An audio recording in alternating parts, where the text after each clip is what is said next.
Suara Yudisial bergerak bersama Komisi Yudisial. Halo Sobat Komisi Yudisial, Sobat KAY. Ya, jadi pada hari ini perkenalkan saya Puspita Ningsih yang akan memandu jalannya podcast pada pertemuan kali ini gitu. Nah, pada kali ini saya juga tidak sendiri. Nah, di sini saya akan ditemani oleh pemantik gitu ya, narasumber yang luar biasa inspiratif sekali. Tentunya juga berasal dari Komisi Yudisial Kalimantan Timur gitu ya.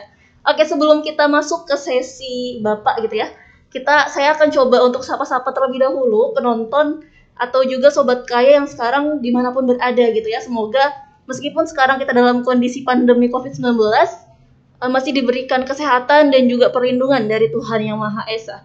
Dan juga jangan lupa untuk tingkatkan imun dan kesehatan badan selama beraktivitas, dan jangan lupa untuk selalu terapkan prokes selama beraktivitas dalam keseharian.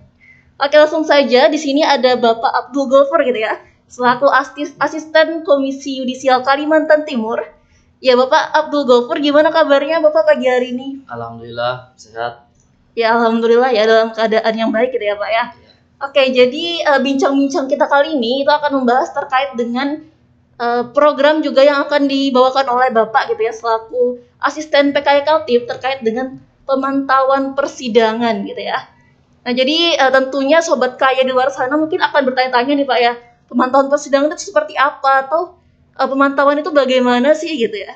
Nah, mungkin barangkali dari Pak Ghaffar bisa memberikan insight dan wawasan seperti apa sih pemantauan persidangan yang akan dilakukan oleh Komisi Yudisial seperti itu Pak.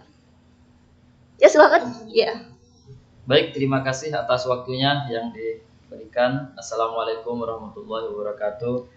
Waalaikumsalam warahmatullahi wabarakatuh. Alhamdulillahi wa kafa wassalatu wassalamu ala sayyidina Muhammadin Mustafa wa ala alihi wa sahbihi ahli sidqi wal wafa amma ba'du. Tentu teman-teman pemirsa sudah banyak mengetahui tentang apa itu Komisi Yudisial. Narasumber yang pertama selaku koordinator sudah menyampaikan barangkali. Iya, benar Pak ya. Tentu Komisi Yudisial ini tidak terlepas dari perannya di dalam dunia peradilan sebagai check and balance terhadap kekuasaan kehakiman itu sendiri. Yang mana pada mulanya kekuasaan kita itu bersifat vertikal, kemudian setelah amandemen berubah menjadi horizontal. Jadi tidak ada lagi terpusat kepada satu lembaga, akan tetapi kedaulatan rakyat itu merata, misalkan dari MPR dengan presiden setara kedudukannya. Begitu juga dengan Komisi Yudisial yang posisinya itu adalah berdampingan dengan kekuasaan kehakiman. Nah, tentu kekuasaan kehakiman ini dalam perjalanannya sejak tahun 1968 memang sudah direncanakan adanya suatu lembaga yang mengontrol. Kemudian setelah amandemen ketiga di tahun 2001, kemudian lahir Komisi Yudisial yang mana dalam kewenangannya itu tercantum di dalam pasal 24B Undang-Undang 45 dalam rangka menjaga dan menegakkan kehormatan, keluhuran martabat serta perilaku hakim.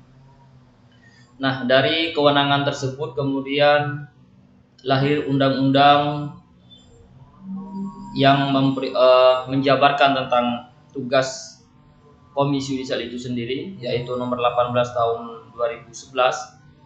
Pasal 1 huruf A, pasal 20 ayat 1 huruf A menerangkan tentang tugas Komisi Yudisial, yaitu melakukan pemantauan dan pengawasan terhadap proses persidangan. Nah, jadi dalam pemantauan dan pengawasan perilaku hakim ini bukan mencari-cari kesalahan hakim, tetapi lebih bersifat kepada preventif, pencegahan. Perilaku hakim di dalam persidangan kita pantau apakah sesuai dengan kode etik yang sudah ada 10 kode etik atau yang kita sebut itu dengan KIPPH. Nah, dalam proses pemantauan ini kita mengamati proses berjalannya persidangan, dan untuk melakukan pemantauan tentu adanya juga laporan dari masyarakat atau permintaan dari masyarakat. Karena lembaga negara yang bernama Komisi Yudisial ini merupakan layanan publik, menerima pelapor untuk datang ke kami menyampaikan permohonannya atau laporannya terkait dugaan pelanggaran kode etik hakim. Nah, tentu di samping pemantauan juga sebenarnya tugas dari Komisi Yudisial itu di Undang-Undang Nomor 18 Tahun 2011 juga di pasal 20 ayat huruf E itu juga melakukan advokasi terhadap hakim. Jadi bukan semata-mata Komisi Yudisial melakukan pemantauan dan pengawasan, tapi juga mencari orang-orang yang memang melakukan perendahan kehormatan dan turun martabat hakim itu sendiri, atau kita kenal namanya contempt of court di COC ya Pak COC ya? di persidangan itu. Nah, di samping itu juga itu merupakan bagian daripada tugas dari Komisi Yudisial itu sendiri dalam rangka merekrut hakim Mahkamah Agung. Jadi sejak di awal di tingkat pertama kita sudah melakukan namanya tracking, kemudian mencatat rekam jejak hakim itu sendiri yang kemudian nanti menjadi pertimbangan ketika dia akan melakukan pencalonan sebagai hakim agung itu sendiri. Barangkali itu sedikit pemantik dari saya, nanti mungkin ada diskusi. Ya baik Pak. Terima kasih kepada moderator. Luar biasa sekali tadi ya Pak, saya menggarisbawahi terkait dengan tidak mencari-cari kesalahan hakim. Nah, seringkali stigma yang beredar di masyarakat adalah wah ini Komisi Yudisial ini sukanya cari-cari kesalahan hakim gitu ya. Nah, stigma-stigma seperti itu kadang yang membuat masyarakat salah kaprah dengan peran dan tugas dari Komisi Yudisial itu sendiri. Nah, sebenarnya tujuan spesifik dari pemantauan persidangan itu bagaimana sih Pak gitu ya? Seperti apa tujuan spesifiknya gitu? Ya, menarik sekali ketika berbicara tentang pengawasan terhadap hakim. Ya. Kita ini kan lembaga negara yang bersifat eksternal. Kalau internalnya sendiri kan ada Badan Pengawas di Mahkamah Agung itu sendiri. Nah, kami Komisi Yudisial itu bersifat eksternal sebagai pengawas kehakiman. Ya, tentu tujuannya itu adalah untuk terciptanya peradilan yang berwibawa.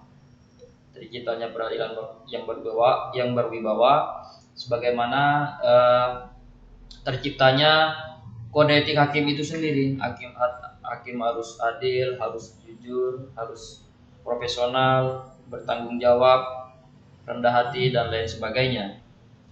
Jadi kalau kita sederhanakan, tujuan dari pemantauan itu adalah bagaimana proses persidangan itu berjalan sebagaimana mestinya.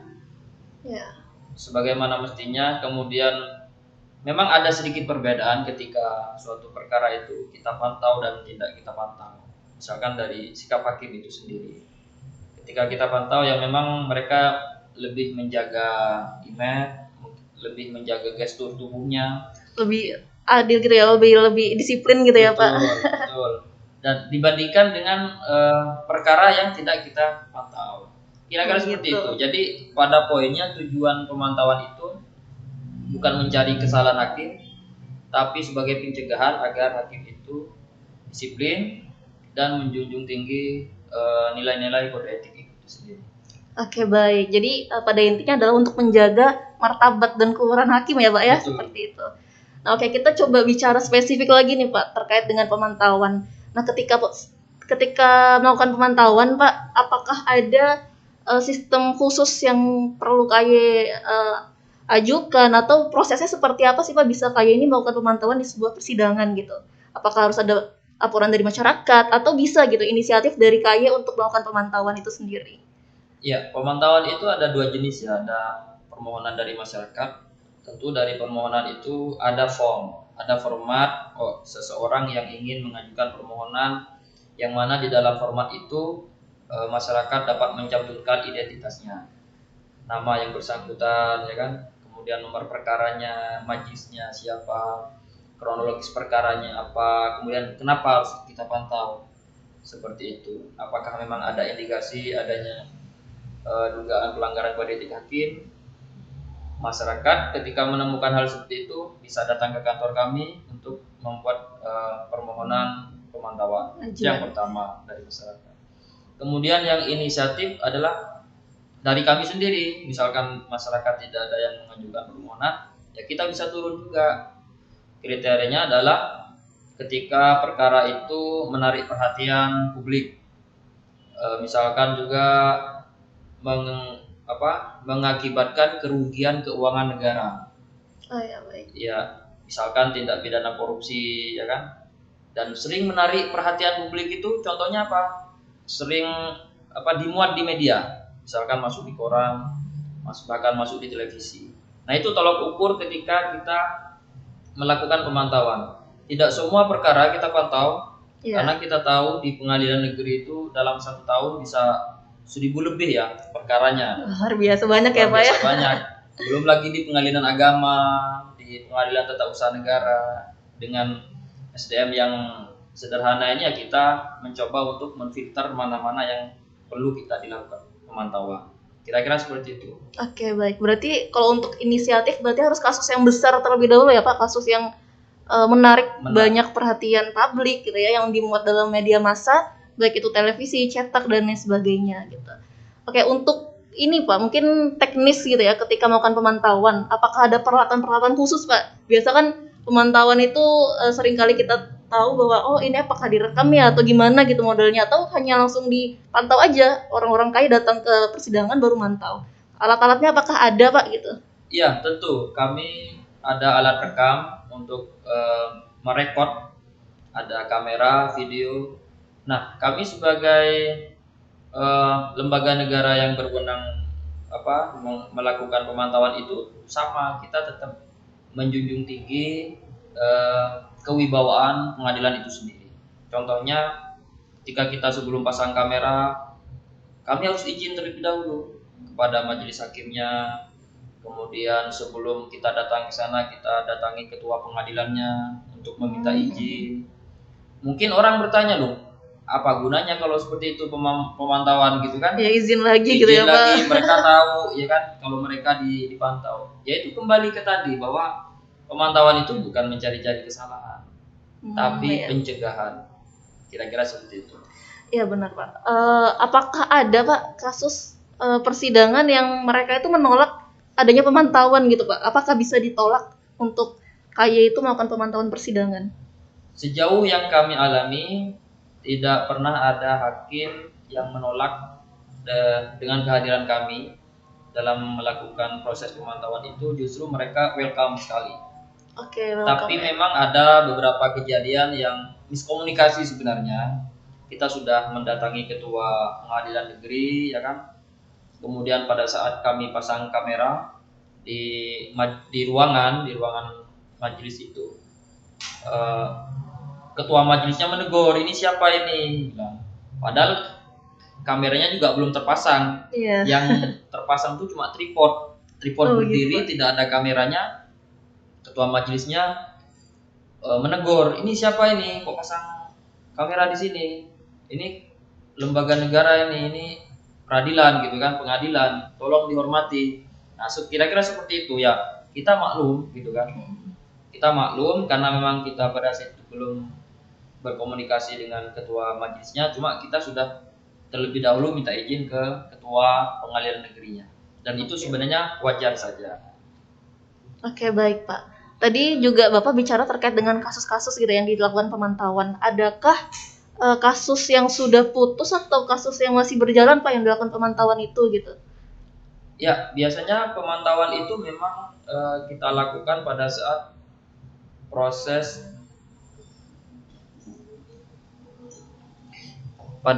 proses persidangan itu berjalan ya, namanya pemantauan itu ya. Jadi kalau memang perkaranya sudah selesai, sudah putus, maka yang dilakukan oleh masyarakat itu adalah kalau media tidak puas, maka mengajukan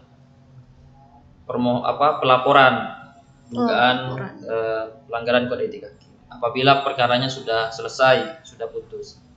Yang namanya pemantauan, karena di situ ada proses perekaman jalannya persidangan, maka pada saat perkara itu masih berjalan. Kalau sudah berjalan, sudah bukan lagi pemantauan. Oh ya, baik. Oke, baik. Terima kasih Pak. Nah, kemudian ini juga nih Pak, saya sering kali baca berita gitu kan, dan ternyata masyarakat juga salah mengira bahwa Komisi Yudisial itu bisa merubah putusan hakim. Nah, sebenarnya bisa atau tidak sih Pak merubah putusan hakim gitu untuk kewenangan KY sendiri? Ya memang ketika masyarakat itu sudah buntu ya, sudah tidak menemukan jalan keluarnya karena mereka sudah berusaha mengupayakan langkah-langkah hukum ya kan, di tahapannya sudah mereka lalui, kemudian mereka merasa dikalahkan oleh pengadilan ya. Tentu harapannya kepada Komisi Yudisial adalah maunya mereka itu dirubah tuh putusannya. Putusannya berubah gitu ya Pak? Maunya berubah, ya kan. Tapi ya perlu digarisbawahi bahwa Komisi Yudisial tidak bisa merubah hasil putusan. Karena itu merupakan kekuasaan kehakiman. Jangankan Komisi Yudisial, pimpinan di pengadilan itu saja, misalkan ketua pengadilan negerinya, itu tidak bisa melakukan intervensi kepada majelis hakim yang ingin melakukan mengeluarkan putusan, apalagi sampai merubah. Tapi mungkin kepada masyarakat yang ingin putusan itu berubah atau dia ingin dimenangkan, maka dapat melakukan upaya hukum lanjutan. Misalkan setelah setelah putus di pengadilan negeri mengajukan banding dan seterusnya. Kira-kira seperti itu. Oke, baik Pak. Jadi itu ya Sobat KY, bahwa Komisi Yudisial itu tidak bisa merubah putusan hakim gitu ya. Tapi hanya terbatas pada kode etik berarti Pak ya. Betul. Untuk kewenangan dari Komisi Yudisial itu sendiri. Oke, mungkin ini Pak, kan tadi bicara tentang pemantauan persidangan di Kalimantan Timur Pak. Gimana sih Pak pengalaman dan tantangan ketika melakukan pemantauan khususnya di wilayah Kalimantan Timur sejauh ini selama Bapak melakukan pemantauan di sini gitu Pak? Ya, tantangannya kalau di Kalimantan Timur ini masih banyak perkara tanah ya yang masyarakat adukan kepada kami, dan tentu itu sangat kompleks permasalahannya karena ada tumpang tindih di situ, masalah kepemilikan. Bahkan perkaranya itu ada yang dilaporkan tuh berkali-kali. Maksudnya ditempuh jalur hukumnya itu selain ke pengadilan negeri, juga kemudian di pengadilan tata usaha negara. Nah, ini yang menjadi ciri khas mungkin di Kalimantan Timur ini terkait masalah pertanahan. Kalau yang lain mungkin biasa-biasa saja sih. Kira-kira banyaknya kasus sengketa tanah berarti sengketa tanah, ya. Untuk perjalanan pemantauan nih Pak, untuk di Komisi Yudisial Kalimantan Timur ini pernah ke daerah mana saja sih Pak yang paling terjauh gitu, yang pernah dijajaki oleh Komisi Yudisial Kaltim? Ya, alhamdulillah untuk di Kalimantan Timur ini sendiri kan jangkauan kita untuk Kalimantan Timur dan Kalimantan Utara. Kaltara juga masuk Pak ya berarti ya? Kalimantan Utara juga masuk. Ya. Dan sebenarnya Kalsel juga belum ada di sana. Karena di Indonesia ini hanya 12 kantor penghubung. Kami sudah ke beberapa daerah termasuk Tanjung Redep, Tanjung Selor, Nunukan, Tarakan. Ada beberapa tempat yang belum kita jangkau karena memang medan dan kondisi waktu. Kantor penghubung Komisi Yudisial di Kalimantan Timur itu kan terbentuknya di tahun 2013, sedangkan di tahun 2019 ini juga kita dihadapkan dengan situasi yang tidak memungkinkan kita untuk bergerak secara bebas lagi. Nah, itu menjadi kendala. Harapannya ya kita nanti juga se-Kalimantan Timur dan Kalimantan Utara kita jangkau lah, agar masyarakat merasakan kehadiran kami. Bahkan hakim itu sendiri kadang menginginkan kita hadir di sana. Coba misalkan kayak itu sering-sering ke pengadilan, ini yang bilang hakim sendiri. Jadi di samping masyarakat juga yang mengharapkan kehadiran kami, juga dari pihak pengadilan sendiri pun mengharapkan kehadiran kami. Kira-kira seperti itu. Berarti responnya baik ya Pak, positif sekali dari pihak pengadilan. Ya, responnya positif sekali. Ya, baik sekali, baik Pak. Menarik sekali tadi ya terkait dengan COVID pandemi. Nah, di masa pandemi seperti ini mungkin Sobat KY bertanya-tanya Pak, bagaimana sih Komisi Yudisial melakukan pemantauan persidangan ketika kita tidak bisa offline dan luring gitu ya untuk datang langsung ke persidangan. Itu seperti apa Pak? Barangkali bisa dijelaskan gitu ya Pak. Iya, karena sistem persidangan sekarang itu dilakukan secara online ya, antara hakim, jaksa, terdakwa, para pihak juga. mereka menggunakan aplikasi Zoom. Jadi pemantauan yang kita lakukan pada saat ini juga secara online. Kadang juga kita bisa sebenarnya mendatangi pengadilan itu sendiri, melihat proses persidangan, melihat hakim. Namun karena juga kita sebagai bentuk dari patuhan terhadap pemerintah dalam melaksanakan PPKM, maka hal itu kita hindari.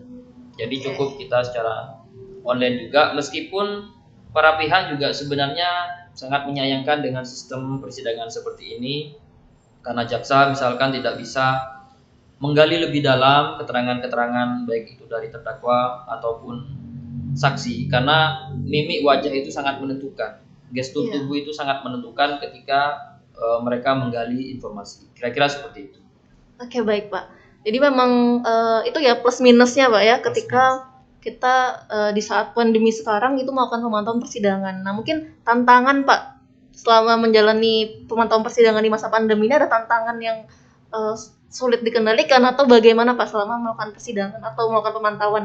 Ya, tentu dengan pandemi COVID ini sangat menjadi tantangan ya, karena kita tidak bisa mobilisasi ke beberapa daerah, karena yang namanya pemantauan itu kan kita hadir di persidangan, melakukan perekaman sidang. Sementara pemerintah maunya kita PPKM, ya kan, mobilitas kita dibatasi, sehingga kita juga tidak banyak kemudian turun ke pengadilan. Kira-kira seperti itu. Oke, baik. Jadi memang kita juga mengikuti kondisi yang ada ya itu ya Pak, situasional yang memang terjadi di Indonesia atau di masa pandemi seperti ini. Oke, baik Pak. Namun sangat disayangkan sekali ya Pak, kita terbatas oleh waktu untuk podcast kali ini. Padahal saya sebenarnya ingin sekali berlama-lama untuk ngobrol dengan Pak Gofur, karena luar biasa inspiratif sekali untuk kita bersama-sama membahas terkait dengan pemantauan persidangan dan lebih mengulik lebih dalam lagi ya Pak terkait dengan Komisi Yudisial Kalimantan Timur. Ya sebelum kita akhiri, saya juga persilakan Bapak gitu untuk memberikan pesan atau closing gitu Pak untuk masyarakat Sobat Kaya yang sedang menonton gitu sekarang. Ya mungkin untuk teman-teman Sobat Kaya, kaum muda, mudi, milenial, saat ini kita harus banyak lebih lagi belajar, terutama tentang hukum, karena ketika hukum itu dibuat, masyarakat sudah dianggap tahu terhadap hukum itu sendiri, sehingga mau tidak mau kita terikat, ya teman-teman semuanya terikat dengan hukum itu, walaupun kita tidak tahu ya kita akan mendapatkan sanksi. Nah teman-teman semuanya harapannya dapat memaksimalkan teknologi ini untuk kepentingan pendidikan dengan banyak belajar. Jangan gunakan teknologi dengan hal-hal yang negatif, yang sekiranya dapat merugikan, tapi gunakanlah teknologi agar kita mendapatkan manfaat, seperti mata pisau.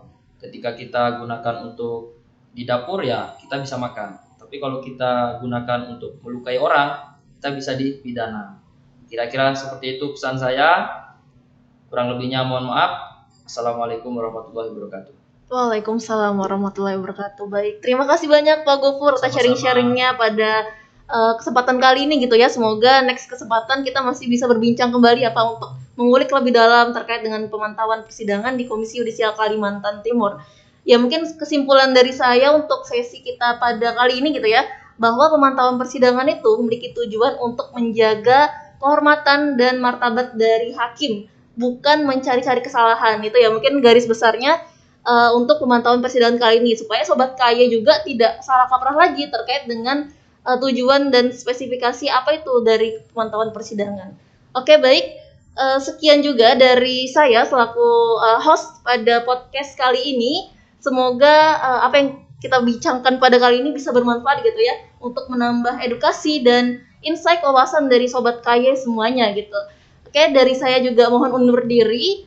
Jangan lupa like, subscribe, dan juga share jika video ini dirasa untuk bermanfaat disebarkan. Wassalamualaikum warahmatullahi wabarakatuh. Mantap Pak.